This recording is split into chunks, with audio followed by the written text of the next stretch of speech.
ഭൂമി ന്യൂസ് പുറത്തുവിട്ട സ്കൂട്ടർ തട്ടിപ്പുമായി ബന്ധപ്പെട്ട് ഇപ്പോൾ നജീബ് കാന്തപുരം MLA മാധ്യമങ്ങളെ കാണുന്നുണ്ട്. അദ്ദേഹം ആരോപണ വിധേയനായിരുന്നു. അദ്ദേഹത്തിന്റെ പ്രതികരണം കേൾക്കാം. അത് കഴിഞ്ഞ് 300ഓളം അപേക്ഷകൾ ബാക്കിയുള്ളപ്പോഴാണ് ഞങ്ങൾ നിരന്തരമായി വിളിക്കുന്നത്. ഒരു മാസം കഴിഞ്ഞിട്ടും കിട്ടിയില്ല. 40 ദിവസമാണ് ഞങ്ങളോട് പറഞ്ഞത്. 4 മാസമാണ് ഞങ്ങളോട് പറഞ്ഞത് ഇതിന്റെ പരമാവധി കാലാവധി. അത് ഞങ്ങൾ നൽകിയ പരസ്യങ്ങളിലൊക്കെ ഞങ്ങൾ പറഞ്ഞിട്ടുണ്ട്. 4 മാസത്തിനകമാണ് ഇത് കിട്ടുക എന്നുള്ളത്. 4 മാസം ഞങ്ങൾ കാത്തു നിന്നു.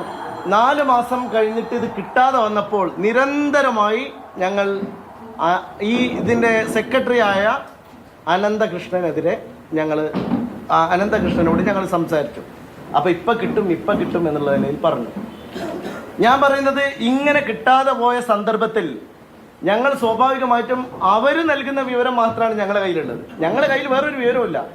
അവർ നൽകുന്ന വിവരം ഈ പണം അടച്ച ആളുകൾക്ക് അപ്പപ്പോ തന്നെ ഞങ്ങൾ നൽകി. അതും കഴിഞ്ഞു. നമ്മൾ മനസ്സിലാക്കേണ്ട കാര്യം, ഈ കിട്ടാതായ സന്ദർഭം വന്നപ്പോൾ ഞങ്ങൾ ഒരു ദിവസം അദ്ദേഹത്തെ കാണാൻ വേണ്ടി എൻ്റെ ഓഫീസ് സെക്രട്ടറിയായ ഫസൽ നേരിട്ട് കൊച്ചിയിൽ പോയി അദ്ദേഹത്തെ കണ്ടില്ല, തിരിച്ചു പോന്നു. അതിന് തൊട്ടടുത്ത ദിവസമാണ് അറസ്റ്റിലാവുന്ന വിവരം അറിയുന്നത്. അപ്പൊ സ്വാഭാവികമായും ഇതിന്റെ കുറ്റവാളികൾ ഇത് തട്ടിപ്പ് നടത്തിയവരല്ലേ. ഈ തട്ടിപ്പൊന്നും അറിയാതെ ബഹുമാന്യനായ മന്ത്രി ഇത്രയേറെ പറഞ്ഞിട്ടും ഈ തട്ടിപ്പിന് വിധേയരായ ഇരയായവരെ തേടി നിങ്ങൾ എന്തുകൊണ്ടാണ് ഇങ്ങനെ പറയുന്നത് എന്നുള്ളതാണ് സർക്കാരിനോട് ഞങ്ങൾക്ക് ചോദിക്കാനുള്ളത്. ഇതിൽ ഒരുപാട് MLA-മാർ ഇതിന്റെ ഭാഗവാക്കായിട്ടുണ്ട്. എന്തേ അവർക്കെതിരെ കേസില്ലാത്തത്? ഇതിൽ ഭാഗവാക്കാവുന്നവരും ഞാൻ എന്തുകൊണ്ടാണ് നിങ്ങൾ മനസ്സിലാക്കേണ്ട ഒരു 2 പോയിന്റ് കൂടി ഞാൻ പറയാം. ഒന്ന്, എനിക്ക് എന്തെങ്കിലും ഒളിച്ചു വെക്കാനുണ്ടെങ്കിൽ ഏതെങ്കിലും ഒരാൾ ഒരു MLA എന്ന നിലക്ക് ഞാൻ ഇങ്ങനെ ഒരു സൗകര്യം ഇതാ ജനങ്ങളെ ഉണ്ട് എന്ന് സോഷ്യൽ മീഡിയയിൽ പറഞ്ഞിട്ടാണോ തട്ടിപ്പ് നടത്തുന്നത്? എൻ്റെ ഓഫീസിലേക്ക് ആളുകളെ നേരെ ക്ഷണിച്ചു വരുത്തി ഇവിടെ അപേക്ഷ കൊടുക്കൂ എന്നൊരു തട്ടിപ്പിന് ഒരു MLA നേതൃത്വം നൽകും. അപ്പൊ ഒരാളെ തട്ടിപ്പുകാരനാക്കാൻ എന്ത് എളുപ്പമാണ്, എന്തൊരു ക്രൂരതയാണിത്.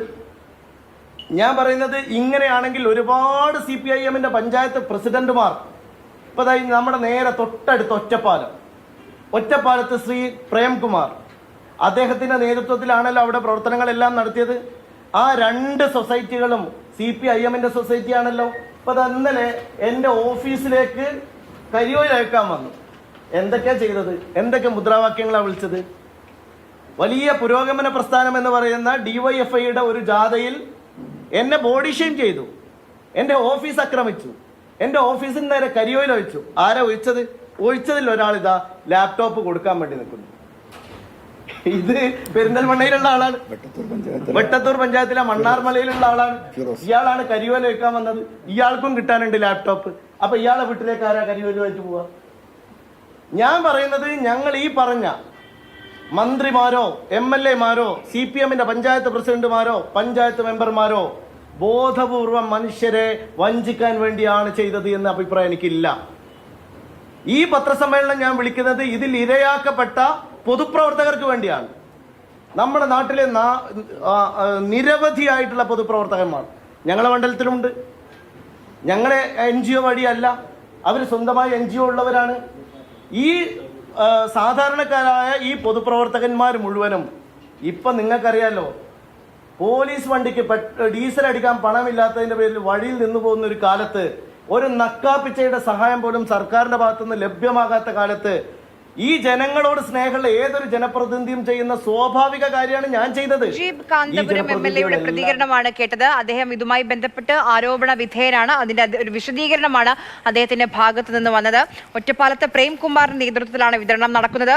MLA ഓഫീസിൽ ആക്രമിച്ചയാൾ ലാപ്ടോപ്പ് കൈമാറുന്നു എന്ന് പറഞ്ഞ് ചിത്രം പങ്കുവെച്ചയാളാണ് സമൂഹ മാധ്യമത്തിലൊക്കെ എന്ന് പറയുകയാണ് നജീബ് കാന്തപുരം.